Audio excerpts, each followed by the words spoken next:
지리산 남쪽 자락. 오래된 아름 들이나무들이 병풍처럼 둘러싼 작은 마을 산청골은 세상의 번잡함이 비껴간 듯 고즈넉한 풍경을 자랑했다.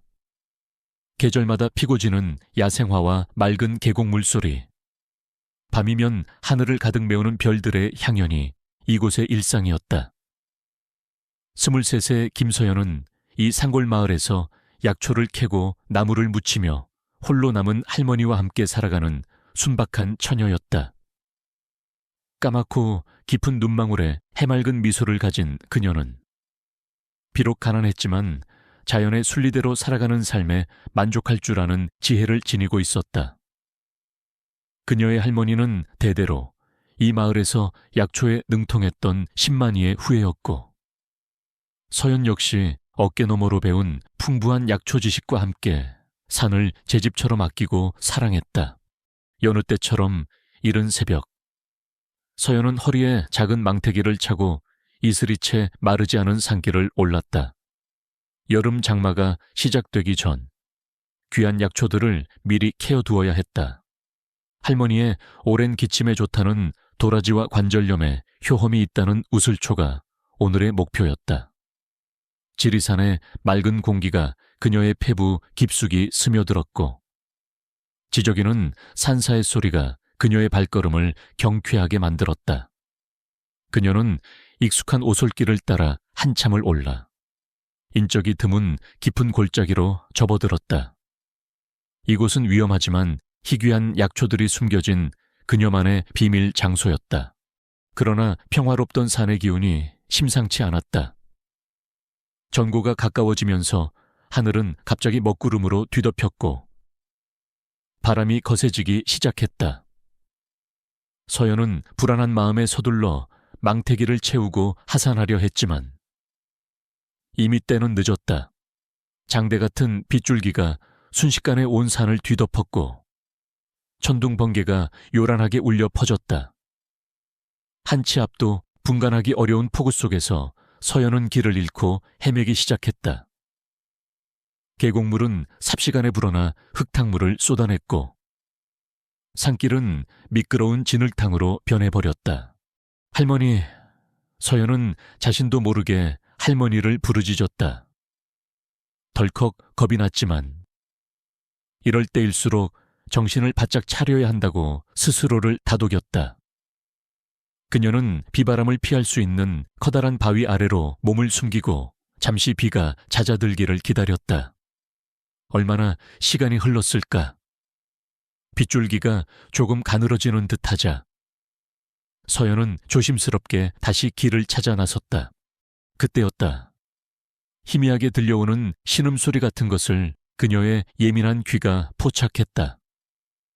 처음에는 천둥소리나 바람소리인 줄 알았지만 분명 살아있는 생명체의 고통스러운 소리였다. 서연은 망설였다. 이런 험한 날씨에 산속에서 나는 소리는 결코 좋은 징조일 리 없었다. 하지만 차마 외면할 수 없었다. 그녀는 조심스럽게 소리가 나는 방향으로 발걸음을 옮겼다. 얼마쯤 갔을까? 벼랑 아래 굵은 나뭇가지들이 부러져 어지럽게 널려있는 곳에서 서연은 믿을 수 없는 광경을 목격했다. 검은색 고급 승용차 한 대가 형체를 알아볼 수 없을 정도로 찌그러진 채 처박혀 있었다.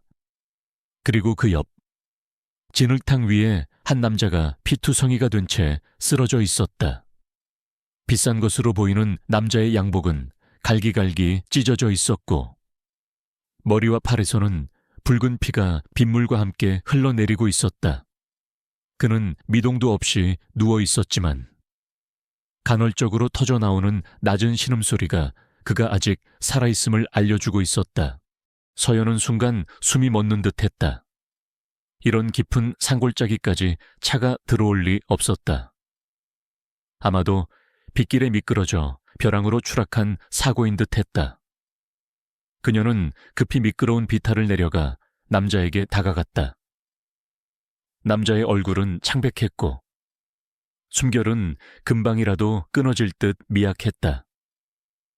임에는 깊은 상처가 나 있었고 왼쪽 팔은 부자연스럽게 꺾여 있었다. 당장 조치를 취하지 않으면 위험한 상황이었다. 정신 좀 차려보세요, 이봐요. 서연은 남자의 뺨을 가볍게 두드리며 소리쳤지만 그는 아무런 반응도 보이지 않았다. 구조대를 부르는 것은 불가능했다. 이곳은 휴대폰 신호조차 잡히지 않는 깊은 산속이었고 이런 날씨에 구조대가 온다 해도 언제 도착할지 알 수 없었다. 서연은 망설일 시간이 없다고 판단했다. 그녀는 먼저 지혈이 시급하다고 생각했다. 망태기에서 방금 캔 약초 중 지혈 효과가 뛰어난 쑥과 억새풀을 꺼내 돌멩이로 찧었다. 그리고 찢어진 자신의 옷가지로 남자의 머리와 팔의 상처를 동여매고 찧은 약초를 조심스럽게 발랐다. 문제는 그를 어떻게 옮기느냐였다. 남자는 체격이 건장했고 서연 혼자의 힘으로는 도저히 감당하기 어려워 보였다. 하지만 이대로 둘 수는 없었다. 서연은 주변에서 부러진 나뭇가지 중 튼튼한 것 2개를 골라 자신의 허리띠와 남자의 옷 일부를 찢어 묶어 임시 들것을 만들었다. 그리고 전 먹던 힘까지 다해 남자를 들것 위에 올렸다. 남자의 축 늘어진 몸은 청근 망은처럼 무거웠다. 하느님, 부처님, 산신령님, 제발 이 사람을 살려주세요. 서연은 눈물을 머금고 기도하며 질퍽이는 산길을 한 걸음 한 걸음 힘겹게 옮겼다. 몇 번이나 넘어지고 미끄러졌지만 그녀는 포기하지 않았다. 그녀의 가녀린 어깨는 금방이라도 부서질 듯 아팠고 온몸은 땀과 빗물로 범벅이 되었다. 하지만 그녀의 눈빛에는 생명을 구해야 한다는 강한 의지가 서려 있었다. 얼마나 지났을까? 거의 반나절을 사투한 끝에 서연은 마침내 자신의 초가집에 도착할 수 있었다. 그녀가 피투성이 남자를 업고 나타나자 마루에서 걱정스레 기다리고 있던 할머니는 기겁을 하며 뛰쳐나왔다. 아이고, 서연아, 이게 무슨 일이냐. 저 사람은 누구고 할머니. 나중에 설명할게요. 우선 이 사람부터. 서연은 남자를 자신의 방 아랫목에 조심스럽게 눕혔다. 그리고 할머니와 함께 젖은 옷을 벗기고 상처를 다시 살폈다. 남자의 상태는 생각보다 훨씬 심각했다. 열이 불덩이처럼 끓었고 숨소리는 더욱 거칠어졌다. 할머니는 급히 해열과 염증에 좋은 약초를 다려왔고 서연은 밤새도록 물수건으로 남자의 몸을 닦으며 열을 내리려 애썼다. 깜빡 잠이 들었다가 새벽녘에 눈을 뜬 서연은 남자의 상태를 살폈다. 다행히 열은 조금 내린 듯했고 숨소리도 한결 안정되어 있었다. 하지만 여전히 의식은 돌아오지 않고 있었다. 서연은 지친 몸을 일으켜 남자의 마른 입술에 물을 적셔주었다. 그의 얼굴은 여전히 창백했지만 어딘지 모르게 귀티가 흐르는 잘생긴 용모였다. 이런 사람이 어쩌다 이런 험한 일을 당했을까? 서연은 남자의 찢어진 양복 안주머니에서 손수건과 함께 떨어진 작은 명함 지갑을 발견했다. 지갑 안에는 신용카드 몇 장과 함께 JN그룹 대표이사 강태민이라고 적힌 명함 한 장이 들어있었다. 서연은 그 이름이 무엇을 의미하는지 알지 못했다. 그녀에게 그는 그저 이름 모를 도움이 필요한 한 사람일 뿐이었다. 그녀는 명함 지갑을 조용히 남자의 머리맡에 놓아두었다. 지금은 그저 그가 무사히 깨어나기만을 바랄 뿐이었다. 지리산 골짜기의 작은 초가집에서 두 사람의 운명적인 만남은 그렇게 시작되고 있었다. 그날 이후 김서연의 작은 초가집은 낯선 손님을 위한 간병실이 되었다. 서연은 밤낮으로 강태민의 곁을 지키며 정성껏 그를 돌보았다. 할머니가 알려준 대로 해열에 좋은 칡뿌리와 어성초를 달여 조금씩 그의 입에 흘려 넣었고 상처가 덧나지 않도록 매일 깨끗한 천으로 갈아주며 약초를 새로 발랐다. 그녀의 하루는 태민의 상태를 살피는 것으로 시작해 그를 위한 약초를 캐고 죽을 쓰고 그의 몸을 닦아주는 일로 채워졌다. 고되고 힘든 일이었지만 서연은 단 한 번도 힘든 내색을 하지 않았다. 그녀의 마음속에는 오직 이 사람을 살려야 한다는 생각뿐이었다. 사흘째 되는 날 새벽, 태민이 희미하게 눈을 떴다. 창호지 문틈으로 스며드는 여명 속에서 그는 자신이 어디에 있는지, 무슨 일이 있었는지 전혀 기억하지 못하는 듯 혼란스러운 눈빛으로 두리번거렸다. 머리는 깨질 듯 아팠고 온몸은 욱신거렸다. 그때 물수건을 적셔오던 서연과 눈이 마주쳤다. 아, 깨어나셨어요. 서연의 목소리에는 안도와 기쁨이 뒤섞여 있었다. 그녀는 조심스럽게 다가가 그의 이마를 짚어보았다. 열은 아직 조금 있었지만 처음보다는 많이 내린 상태였다. 여기가 어디죠? 나는 누구? 태민의 목소리는 갈라지고 쉬어 있었다. 그는 자신의 이름조차 기억하지 못하는 듯했다. 서연은 그의 상태가 심상치 않음을 직감했지만 애써 침착하게 말했다. 안심하세요. 여기는 안전한 곳이에요. 나리는 며칠 전에 산에서 다치셔서 제가 모셔왔어요. 기억나지 않으세요? 태민은 고개를 저으려 했지만 그마저도 힘겨워 보였다. 그의 눈에는 깊은 절망과 공포가 서려 있었다. 자신의 존재 자체가 안개 속에 갇힌 듯한 느낌이었으리라. 서연은 그의 찢어진 양복 안주머니에서 나왔던 명함 지갑을 떠올렸다. 그녀는 조심스럽게 그것을 가져와 태민에게 보여주었다. 이것이 나리 물건인 것 같은데 혹시 기억나시는 것이 있으신가요? 태민은 명함 지갑을 받아 들었지만 그 안에 든 카드들과 명함을 보고도 아무런 표정 변화가 없었다. 명함에 적힌 강태민이라는 이름만이 희미하게 그의 뇌리를 스치는 듯했다. 태민, 강태민. 그게 내 이름인가? 그는 중얼거렸다. 서연은 그 모습이 안쓰러워 부드럽게 말했다. 네. 나리 성함은 강태민이신가 봐요. 너무 걱정 마세요. 지금은 푹 쉬시는 것이 중요해요. 기억은 천천히 돌아올 거예요. 그날부터 서연은 그를 태민 씨라고 불렀다. 태민은 기억을 잃은 채 어린아이처럼 서연의 보살핌에 의지하며 하루하루를 보냈다. 서연은 매일 그에게 신선한 산나물로 만든 죽과 담백한 탕을 끓여주었고 할머니는 자신이 아는 모든 약초 지식을 동원해 그의 회복을 도왔다. 태민은 처음에는 음식도 제대로 삼키지 못했지만 서연의 정성 어린 간호 덕분에 조금씩 기력을 찾아갔다. 시간이 흐르면서 태민은 방 안에만 누워있는 대신 서연의 부축을 받아 마루에 앉아 햇볕을 쬐기도 하고 밤에는 서연이 들려주는 산골마을의 소박한 이야기를 듣기도 했다.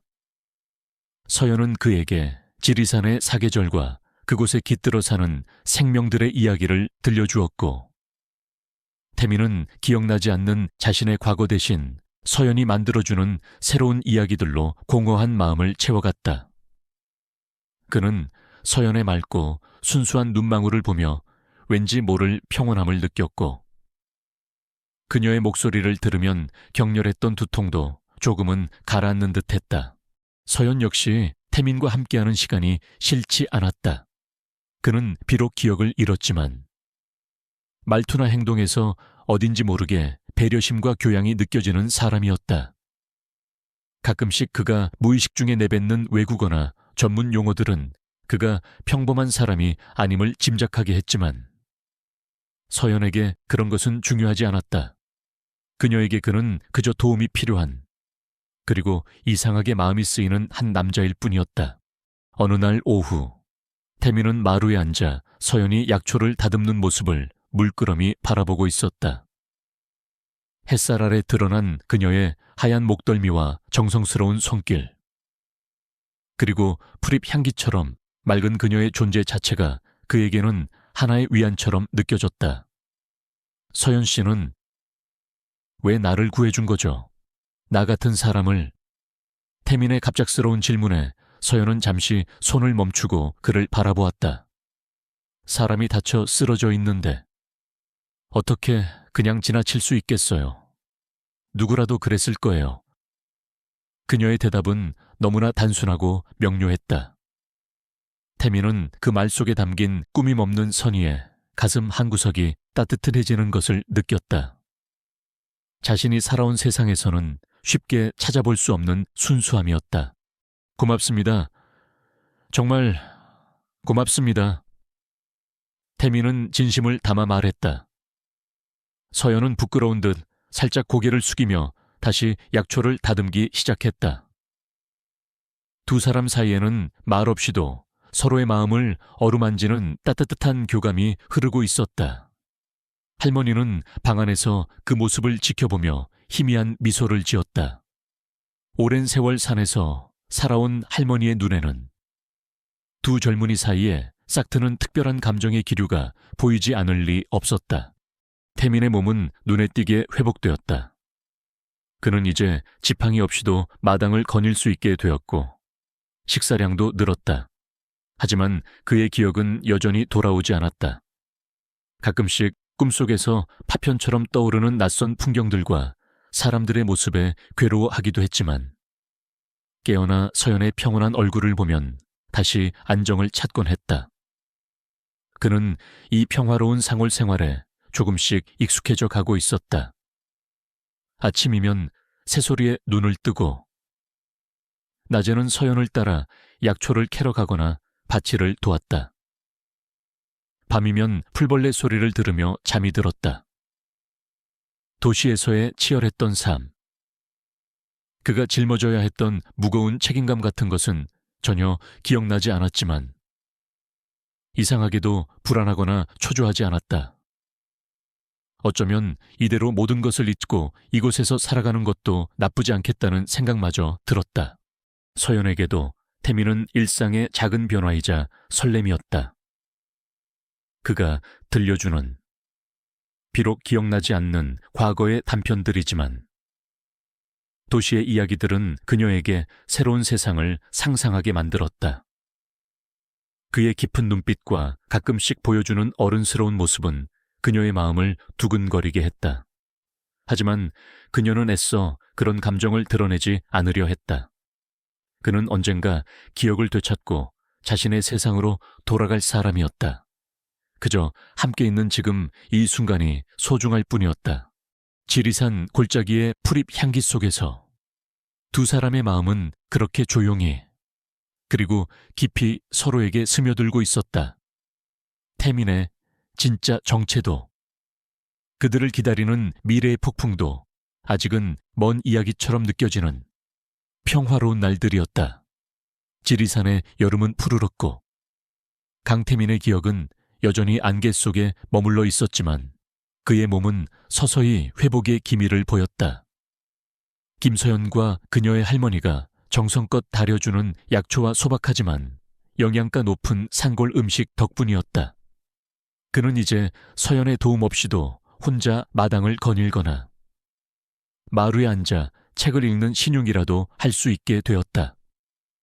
물론 그가 읽는 것은 서연이 어릴 적 보던 낡은 동화책이나 할머니의 약초 도감 같은 것들이었지만 그는 그 활자들 속에서 낯선 평온함을 느꼈다. 어느덧 한 달이라는 시간이 훌쩍 지나 있었다. 태민은 가끔씩 떠오르는 파편적인 기억들, 높고 차가운 빌딩, 숨막히는 회의실, 그리고 알 수 없는 사람들의 얼굴들 때문에 혼란스러워하기도 했지만 서연의 해맑은 미소와 지리산의 고요한 풍경 속에서 점차 안정을 찾아가고 있었다. 그는 서연을 따라 산나무를 캐러 가기도 하고 어설픈 솜씨로 장작을 패기도 했다. 밤이면 마루에 나란히 앉아 밤하늘의 별을 보며 두런두런 이야기를 나누는 것이 그들의 소소한 일과가 되었다. 태민은 서연에게 자신이 어렴풋이 기억하는 도시의 모습에 대해 이야기했고, 서연은 그런 그에게 신기하다는 듯 귀를 기울였다. 그날도 여느 때와 다름없는 오후였다. 서연은 뒷마당에서 갓 따온 쑥으로 떡을 만들고 있었고, 태민은 마루에 앉아 그 모습을 흐뭇하게 바라보고 있었다. 그때 조용하던 산골 마을에 여러 대의 검은색 세단이 굉음을 내며 들어섰다. 마을 사람들은 평생 처음 보는 광경에 어리둥절하며 창문 너머로 그들을 훔쳐보았다. 차에서 내린 검은 양복 차림의 사내들은 한눈에 보기에도 위압적인 분위기를 풍기며 곧장 서연의 집으로 향했다. 실례합니다. 혹시 이곳에 강태민 씨라는 분이 계십니까? 가장 앞서 걷던 날카로운 눈매의 중년 남자가 서연의 할머니에게 정중하지만 단호한 어조로 물었다. 그는 JN그룹의 비서실장 김비서였다. 할머니는 갑작스러운 방문객들의 등장에 놀라 말을 잇지 못했고, 서연 역시 불안한 눈빛으로 그들을 바라보았다. 마루에 앉아있던 태민이 그 목소리를 듣고 천천히 일어섰다. 그가 문 밖으로 모습을 드러내자 김비서를 비롯한 사내들은 일순간 놀라움과 안도가 뒤섞인 표정을 지었다. 회장님 아니, 대표님 살아계셨군요. 정말 다행입니다.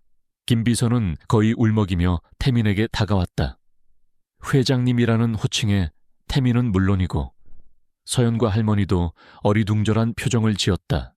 그 순간 마치 닫혀있던 기억의 수문이 한꺼번에 열린 듯 태민의 머릿속으로 수많은 영상과 소리들이 폭풍처럼 밀려들었다. JN그룹의 대표이사 강태민, 치열했던 기업 경영, 이사회에서의 경론, 그리고 빗길 속에서 자신을 덮쳐오던 거대한 트럭과 함께 추락하던 순간의 공포까지. 그는 모든 것을 기억해냈다. 자신이 누구인지, 왜 이곳에 와 있는지, 그리고 자신이 얼마나 위험한 상황에서 벗어났는지를. 김비서, 어떻게 여길? 태민은 아직도 혼란스러운 듯 떨리는 목소리로 물었다. 대표님께서 실종되신 후 저희가 전국을 수소문했습니다. 마지막 휴대폰 신호가 이 근방에서 잡혔다는 정보를 입수하고 샅샅이 뒤진 끝에 겨우 찾았습니다. 회사에서는 대표님께서 사고를 당하신 것으로. 김 비서는 말을 잇지 못했다. 서연은 그들의 대화를 들으며 망연자실한 표정으로 서 있었다. 태민 씨가 회장님이라고 그렇게 높은 사람이라고는 꿈에도 생각지 못했다. 그녀가 알던 태민 씨는 그저 기억을 잃고 길을 잃은 도움이 필요한 한 사람이었을 뿐인데 갑자기 그와 자신 사이에 보이지 않는 거대한 벽이 생긴 것 같은 느낌이었다. 태민은 자신의 기억이 돌아왔음을 깨닫고 동시에 서연을 바라보았다. 그녀의 창백한 얼굴과 슬픔이 어린 눈빛을 보자 가슴이 미어지는 듯했다. 그는 그녀에게 모든 것을 설명하고 싶었지만 지금은 그럴 시간이 없었다. 김 비서는 당장 서울로 돌아가야 한다고 재촉했다. 회사는 한 달 넘게 대표이사 부재 상태였고 해결해야 할 문제들이 산더미처럼 쌓여 있었다. 게다가 그의 건강 상태도 정밀 검사가 필요했다. 서연 씨, 할머니, 정말 감사합니다.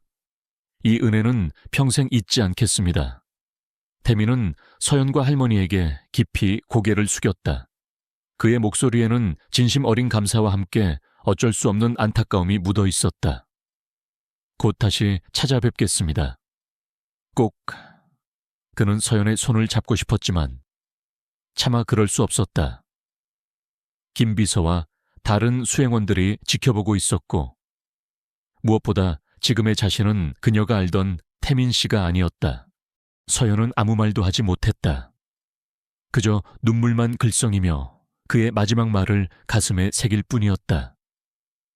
태민은 검은 세단에 올라탔고 차는 미련 없이 먼지를 일으키며 산골 마을을 빠져나갔다. 서연은 차가 보이지 않을 때까지 오랫동안 그 자리에 우두커니 서 있었다.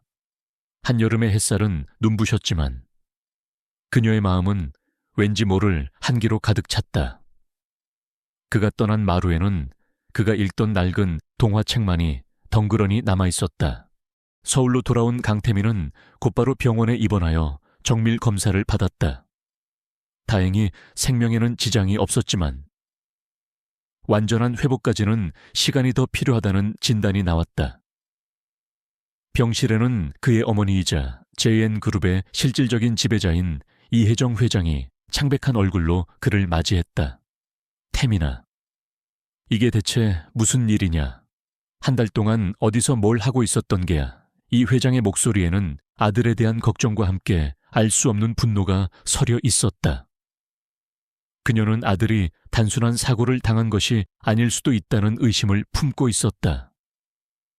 JN그룹의 경영권을 둘러싼 암투는 그녀가 익히 경험해 온 것이었다. 태민은 어머니에게 산에서 조난당했고 한 시골 처녀의 도움으로 목숨을 건졌다고 간략하게 설명했다.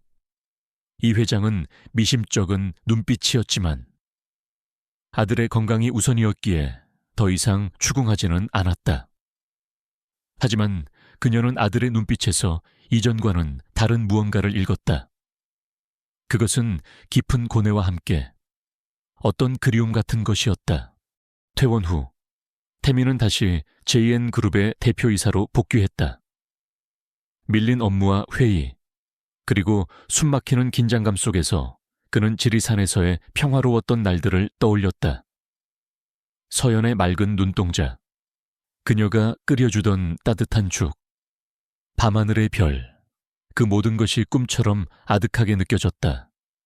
그는 비서실에 은밀히 서연의 안부를 알아보도록 지시했다.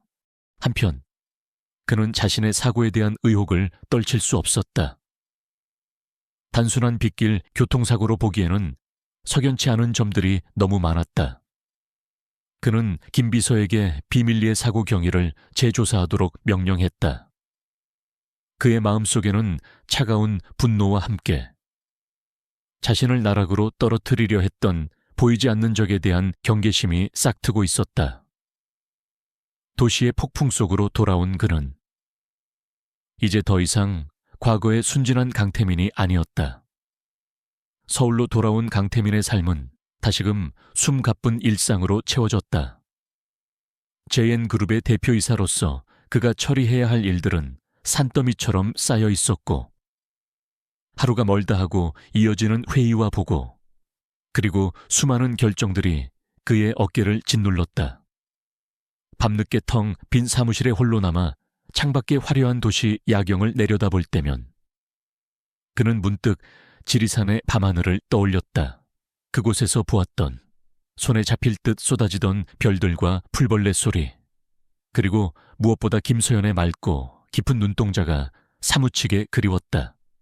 그녀가 끓여주던 구수한 된장찌개와 약초 향기 가득한 방. 그 소박하지만 따뜻했던 모든 것들이 그의 마음 한구석에 깊이 각인되어 있었다. 그는 서연의 안부가 궁금했지만 섣불리 연락할 수는 없었다. 자신의 세계와 너무나 다른 그녀의 세계를 흔들어 놓고 싶지 않았고 무엇보다 자신의 어머니인 이혜정 회장의 감시를 받고 있다는 것을 알고 있었기 때문이었다. 이 회장은 아들의 사고 이후 그의 일거수일투족을 더욱 철저히 관리하려 들었다. 그녀에게 아들은 JN그룹의 후계자이자 자신의 야망을 실현시켜줄 도구였지. 한 명의 독립된 인격체는 아니었다. 하지만 그리움은 시간이 갈수록 더욱 깊어만 갔다. 태민은 결국 김 비서에게 은밀히 지시를 내렸다. 서연 씨와 할머님께 감사의 뜻을 전하고 싶으니 정중하게 서울로 한번 모셔오라는 것이었다.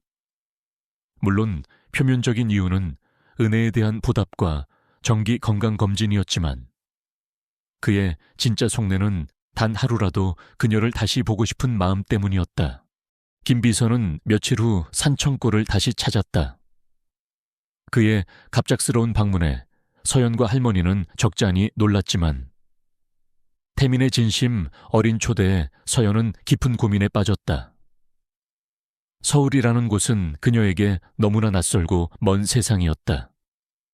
하지만 태민 씨를 다시 볼 수 있다는 생각에, 그리고 어쩌면 그가 자신을 잊지 않았다는 작은 희망에 그녀의 마음은 흔들렸다. 할머니는 그런 서연의 마음을 읽고 조용히 등을 떠밀어 주었다. 가보거라. 서연아, 좋은 분 같은데 인사라도 드리고 오는 것이 도리 아니겠냐.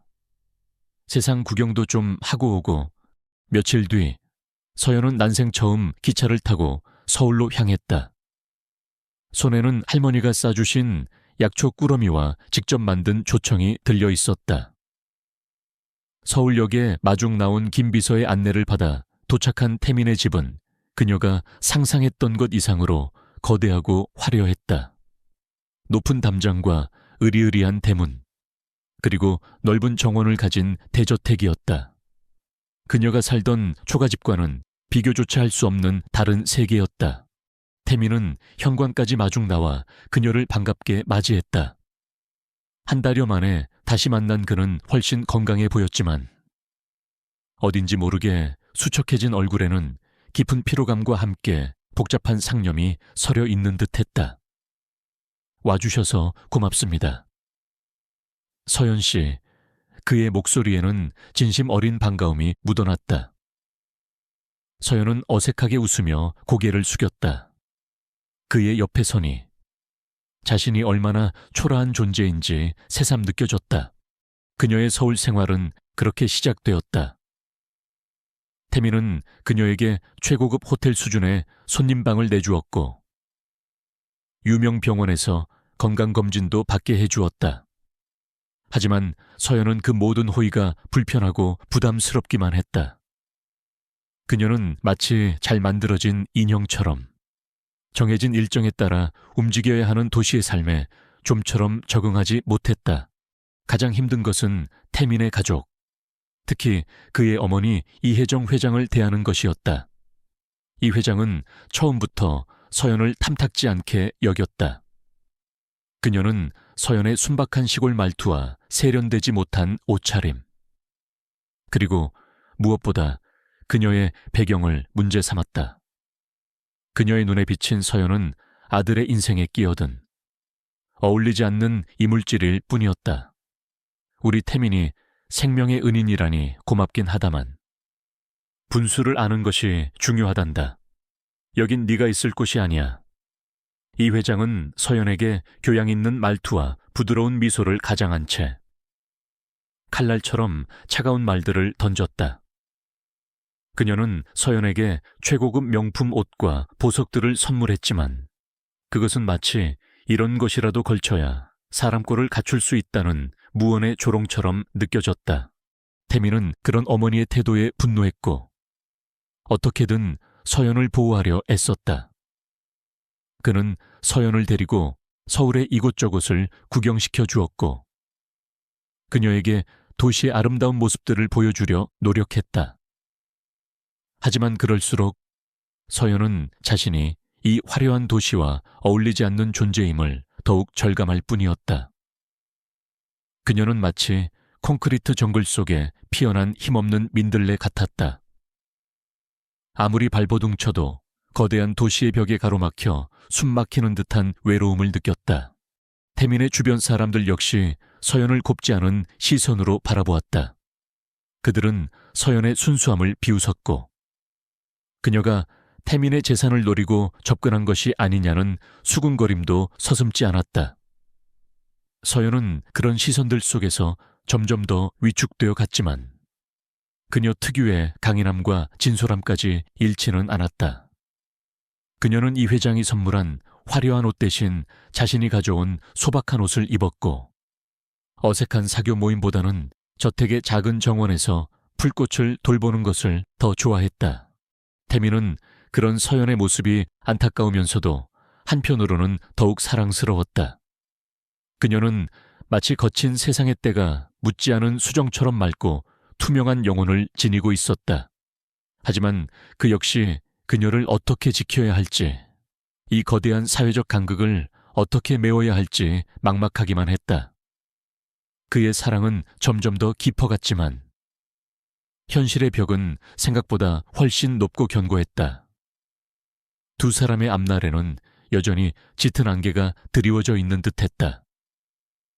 서울에서의 생활이 길어질수록 김서연은 강태민의 세계가 가진 화려함 이면의 차가움과 복잡함을 더욱 절실히 느끼게 되었다. 강태민의 어머니, 이혜정 회장의 노골적인 반대와 냉대는 날이 갈수록 심해졌다.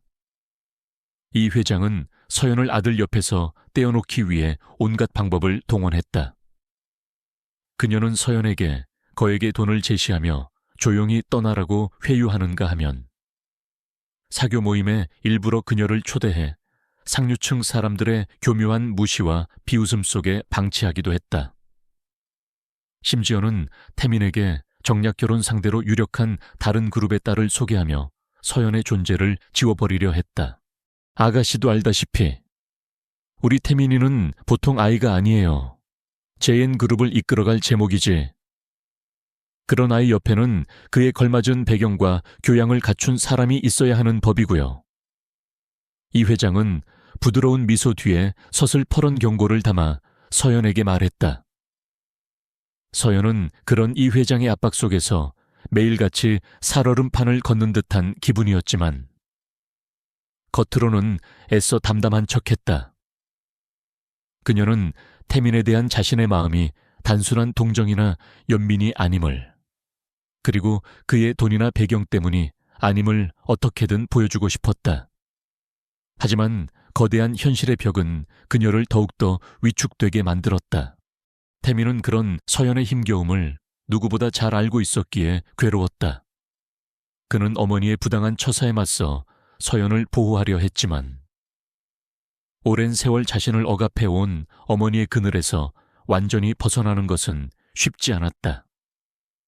게다가 회사 내부에서는 그의 사고 이후 미묘한 권력 다툼의 기류가 흐르고 있었다. 특히 호시탐탐 그룹의 실권을 노리던 박성준 부회장의 움직임이 심상치 않았다. 박 부회장은 태민의 아버지 때부터 JN그룹에 몸담아온 원로였지만 속으로는 늘 태민의 자리를 탐내고 있던 야심가였다. 한편 태민이 김비서에게 비밀리에 지시했던 자신의 사고 경위 제조사는 조금씩 실마리를 찾아가고 있었다. 사고 당시 태민의 차량 블랙박스는 심하게 파손되어 복구가 불가능했지만 사고 현장 주변에 CCTV와 목격자들의 증언을 통해 몇 가지 의문점들이 발견되었다. 사고 직전 태민의 차를 뒤따르던 의문의 트럭이 있었다는 것, 그리고 태민의 차 브레이크에서 인위적인 조작의 흔적이 발견되었다는 정비사의 비공식적인 증언까지 확보된 상태였다. 모든 정황이 단순 사고가 아닌 치밀하게 계획된 범죄일 가능성을 시사하고 있었다.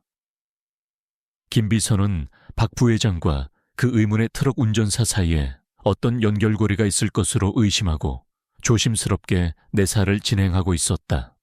그러던 어느 날 서연은 저택의 정원에서 꽃을 돌보다가 우연히 이 회장과 박 부회장이 심각한 표정으로 대화를 나누는 것을 목격하게 되었다. 평소 앙숙처럼 지내던 두 사람이 은밀하게 만나는 것 자체가 의아했지만 서연은 본능적으로 자리를 피하려 했다. 하지만 바람결에 실려온 그들의 대화 몇 마디가 그녀의 발길을 붙잡았다. 강 대표 사고건은 이제 슬슬 덮어야 하지 않겠습니까? 괜히 파헤쳐서 좋을 것 없습니다.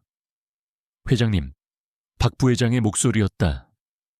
박 부회장, 선을 넘지 마시오. 그 일은 내가 알아서 할 테니 당신은 당신 일이나 신경 쓰시지. 이 회장의 차가운 대답이 이어졌다. 그들의 대화는 짧았지만 서연은 그 안에 숨겨진 불길한 기운을 감지했다. 태민 씨의 사고가 단순한 사고가 아니라는 것, 그리고 어머니인 이 회장조차 무언가를 숨기려 한다는 불안감이 그녀를 엄습했다. 그날 이후 서연은 태민의 사고와 관련된 자료들을 남몰래 찾아보기 시작했다. 그녀가 할 수 있는 것은 많지 않았지만 혹시라도 자신이 도울 수 있는 일이 있지 않을까 하는 마음에서였다. 그러던 중 태민의 서재에서 사고 현장 사진들을 보게 되었다. 험준한 산길, 낭떠러지 아래 처참하게 부서진 차의 모습은 다시금 그날의 끔찍했던 기억을 떠올리게 했다. 그런데 사진 한 구석, 그녀의 눈에 익숙한 풀 한 포기가 찍혀 있었다. 그것은 지리산 깊은 곳, 특정 환경에서만 자생하는 희귀한 독초였다. 그 독초는 아주 미량이라도 섭취하게 되면 신경마비를 일으켜 환각 상태에 빠지게 만드는 위험한 식물이었다. 서연은 자신이 태민을 처음 발견했을 때 그의 입가에 희미하게 남아있던 푸른색 액체 자국을 떠올렸다. 설마 서연은 자신의 추측이 너무나 끔찍하여 몸서리를 쳤다. 하지만 만약 그것이 사실이라면 태민 씨는 단순한 교통사고가 아니라 누군가에 의해 독살될 뻔했던 것이었다.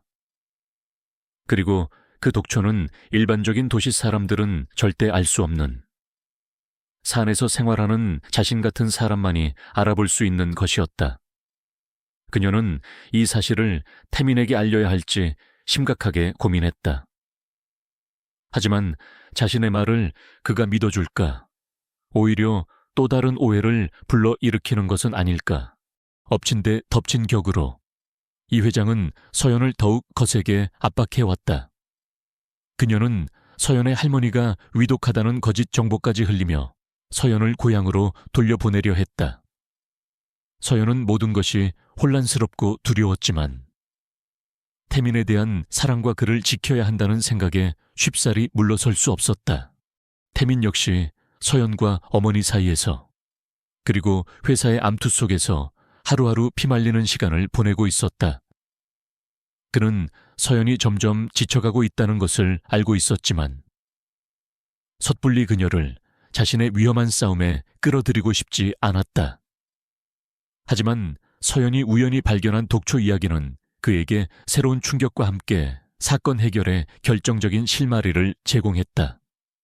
그는 서연의 관찰력과 용기에 감탄했고 그녀에 대한 신뢰와 사랑은 더욱 깊어졌다.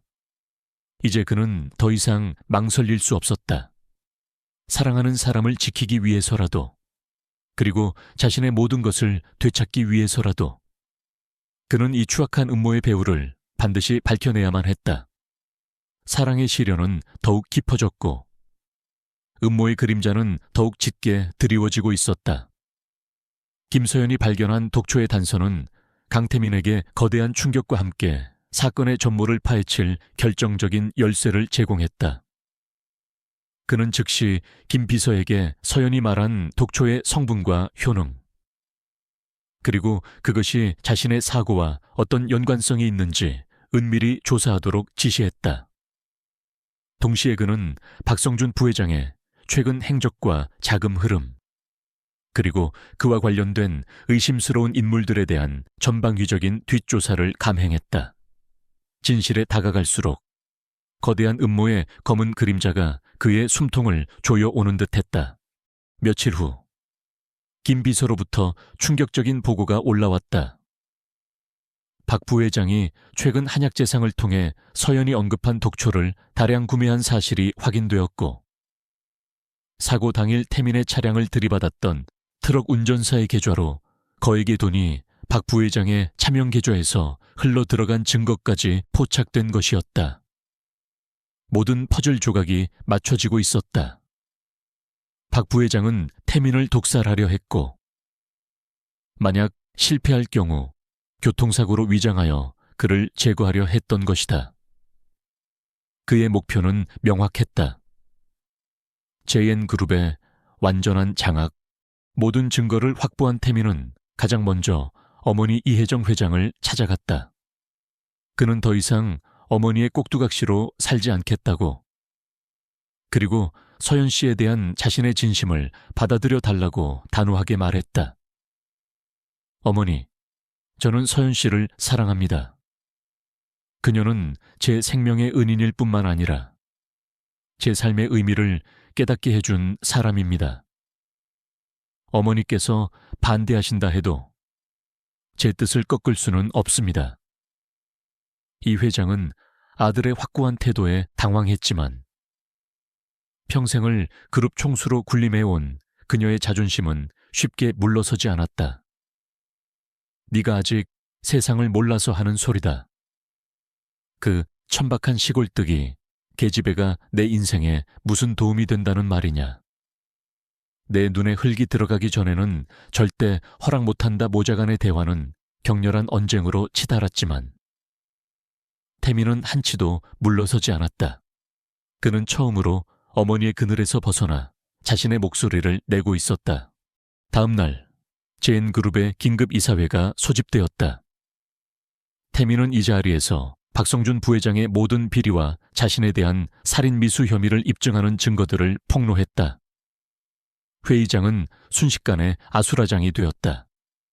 박 부회장은 얼굴이 하얗게 질려 아무런 반박도 하지 못했고 다른 이사들은 경악을 금치 못했다. 그의 오랜 야망과 추악한 음모는 그렇게 만천에 드러나고 말았다. 박 부회장은 회의장에서 바로 경찰에 체포되었고 그의 몰락은 JN그룹에 엄청난 충격을 안겨주었다. 모든 폭풍이 지나간 후 태민은 심신이 지칠 대로 지쳐 있었다. 하지만 그는 해야 할 가장 중요한 일이 남아있음을 알고 있었다. 그는 곧장 서연이 머물고 있는 별채로 향했다. 서연은 최근 벌어진 일련의 사건들로 인해 불안과 걱정으로 밤잠을 설치고 있었다. 태민은 그런 그녀를 보자마자 와락 끌어안았다. 서연 씨, 다 끝났어요. 이제 아무 걱정하지 않아도 돼요. 그의 목소리는 떨리고 있었지만 그 어느 때보다 단단하고 확신에 차 있었다. 태민은 서연을 데리고 지리산, 그들이 처음 만났던 계곡 근처로 향했다. 그곳은 여전히 맑고 깨끗한 자연의 아름다움을 간직하고 있었다. 그는 서연의 손을 잡고 처음 그녀를 발견했던 벼랑 아래로 내려갔다. 그곳에는 아직도 그날의 사고 흔적이 희미하게 남아 있었다. 서연 씨, 여기가 아니었다면, 당신이 아니었다면 지금의 저는 없었을 겁니다. 태민은 무릎을 꿇고 서연의 손을 잡았다. 그의 눈에는 진심 어린 눈물이 고여 있었다. 저는 기억을 잃었을 때 당신 덕분에 새로운 삶을 살았어요. 당신이 보여준 순수함과 따뜻함, 그리고 욕심 없는 사랑은 제가 평생 찾아 헤매던 것이었습니다. 돈도, 명예도, 그 어떤 것도 당신 없이는 아무런 의미가 없다는 것을 깨달았습니다. 그는 품에서 작은 벨벳 상자를 꺼내 열었다. 그 안에는 화려하진 않지만 맑고 투명한 다이아몬드가 박힌 반지가 반짝이고 있었다. 마치 서연의 눈망울처럼 김서연 씨, 저와 결혼해 주시겠습니까? 제 남은 인생을 당신과 함께하고 싶습니다. 당신이 저의 어둠을 밝혀주는 유일한 빛입니다. 서연은 하염없이 눈물을 흘렸다. 그녀가 겪었던 모든 시련과 아픔이 한순간에 녹아내리는 듯했다. 그녀는 태민의 진심을 의심한 적이 없었지만 이렇게 갑작스럽게, 그리고 이렇게 진실되게 청혼을 받을 줄은 꿈에도 생각지 못했다. 그녀는 떨리는 목소리로 대답했다. 네. 태민 씨, 저도 당신을 사랑해요. 두 사람은 서로를 부둥켜 안고 한참 동안 기쁨의 눈물을 흘렸다. 지리산의 푸른 하늘 아래 두 사람의 변치 않을 사랑의 언약이 폭풍우를 이겨내고 굳건하게 맺어지고 있었다. 그들의 사랑은 신분의 차이나 세상의 편견 따위는 가볍게 뛰어넘을 만큼 강하고 진실했다. 이제 그들 앞에는 두려움보다는 희망과 설렘으로 가득 찬 미래가 펼쳐질 터였다. 이혜정 회장은 아들의 결혼 소식에 처음에는 길길이 날뛰었지만 결국 태민의 확고한 의지와 서연의 진심 앞에서 조금씩 마음을 열기 시작했다. 어쩌면 그녀 역시 아들이 진정으로 행복해지기를 바랐던 것인지도 몰랐다. 비록 모든 것을 다 받아들일 수는 없었지만 그녀는 마지못해 두 사람의 결혼을 허락했다. 그것은 그녀 나름의 방식대로 아들의 선택을 존중하는 것이었다. 폭풍은 멎었고 이제 새로운 시작을 위한 고요한 준비가 시작되고 있었다. 강태민의 진심 어린 청혼은 지리산의 맑은 전기처럼 김서연의 마음을 감쌌다. 두 사람의 결혼 결정은 서울과 산청골. 너무나 다른 두 세계의 잔잔하지만 깊은 파문을 일으켰다. 예상대로 이혜정 회장의 반대는 거셌지만 아들의 확고한 의지와 서연의 변함없는 진심, 그리고 박성준 부회장의 추악한 음모를 밝히는데 서연이 결정적인 역할을 했다는 사실은 그녀의 마음을 조금씩 움직이기 시작했다. 어쩌면 그녀는 평생을 JN그룹이라는 성벽 안에서 살아오느라 잊고 있었던 순수한 사랑의 가치를 아들과 미래의 며느리가 될지도 모르는 서연을 통해 새삼 깨닫고 있었는지도 몰랐다.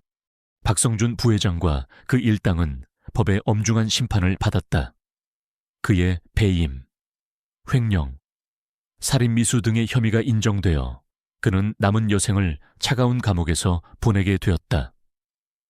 JN그룹은 한바탕 홍역을 치렀지만 태민의 강력한 리더십과 위기관리 능력으로 빠르게 안정을 되찾았다.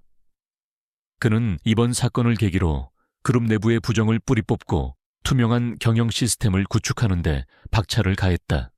서연은 태민의 곁에서 조용히 그를 응원하며 새로운 삶에 적응해 나가기 시작했다.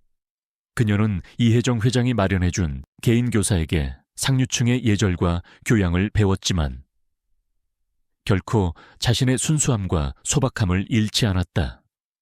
오히려 그녀의 꾸밈 없는 모습과 진솔한 태도는 차갑고 계산적인 서울의 상류 사회에 신선한 바람을 불어넣었다. 처음에는 그녀를 얕잡아 보거나 시기하던 사람들도 시간이 지날수록 그녀의 따뜻한 마음씨와 진정성에 감화되어 그녀를 존중하기 시작했다. 이혜정 회장은 여전히 서연을 완전히 받아들이지는 못했지만 적어도 아들의 행복을 빌어주는 마음으로 한 발 물러섰다. 그녀는 서연에게 JN그룹 안주인으로서의 덕목을 가르치려 했지만 서연은 그보다는 자신이 할 수 있는 다른 방식으로 태민을 돕고 싶어 했다. 그녀는 자신의 약초 지식을 활용하여 JN그룹 산하 제약회사와 함께 천연물 신약 개발 프로젝트에 참여하기 시작했고 의외의 성과를 거두며 주변을 놀라게 했다. 두 사람의 결혼식은 서연의 고향인 지리산 산청골에서 소박하지만 아름답게 열렸다. 화려한 호텔 예식장 대신 푸른 잔디가 깔린 작은 마당에는 마을 사람들이 정성껏 준비한 들꽃들이 가득했고 주례는 서연의 할머니가 평생을 의지해 온 마을 촌장님이 맡았다. 태민의 가족과 JN그룹의 임직원들은 처음에는 이런 시골 결혼식에 어색해했지만 곧 산골 마을의 따뜻한 인심과 진심 어린 축복에 감동했다. 이혜정 회장도 며느리가 될 서연이 곱게 한복을 차려입고 수줍게 웃는 모습을 보며 처음으로 그녀를 향해 부드러운 미소를 지어 보였다. 그것은 두 세계가 하나 되는 진정한 화합의 순간이었다. 결혼 후 태민과 서연은 서울과 지리산을 오가며 생활했다. 태민은 여전히 JN그룹을 이끄는 바쁜 CEO였지만 주말이면 어김없이 서연과 함께 지리산의 작은 집으로 돌아와 휴식을 취했다. 그는 그곳에서 복잡한 도시의 소음과 스트레스를 잊고 서연이 차려주는 소박한 밥상과 약초차를 마시며 평온을 되찾곤 했다. 서연은 서울에서의 생활에도 점차 익숙해졌지만 여전히 지리산의 흙냄새와 풀 향기를 그리워했다. 몇 년 후 JN그룹은 지리산 약초연구재단을 설립했다. 재단 이사장은 당연히 김서연이었다. 그녀는 자신의 할머니로부터 물려받은 약초 지식과 태민의 경영 노하우를 결합하여 지리산의 희귀 약초를 보호하고 그 효능을 과학적으로 연구하여 다양한 건강 제품과 신약을 개발하는 사업을 이끌었다. 이 사업은 산청골 마을 주민들에게 새로운 일자리를 제공하고 지역 경제를 활성화하는 데 크게 기여했다. 한때 보잘것없던 시골 처녀는 이제 많은 사람들에게 존경받는 사업가이자 약초 전문가가 된 것이다. 태민과 서연 사이에는 지리산의 맑은 기운을 닮은 예쁜 딸아이도 태어났다. 아이는 할머니와 엄마에게 약초 이름을 배우고 아빠에게는 세상 살아가는 지혜를 배우며 건강하고 밝게 자라났다.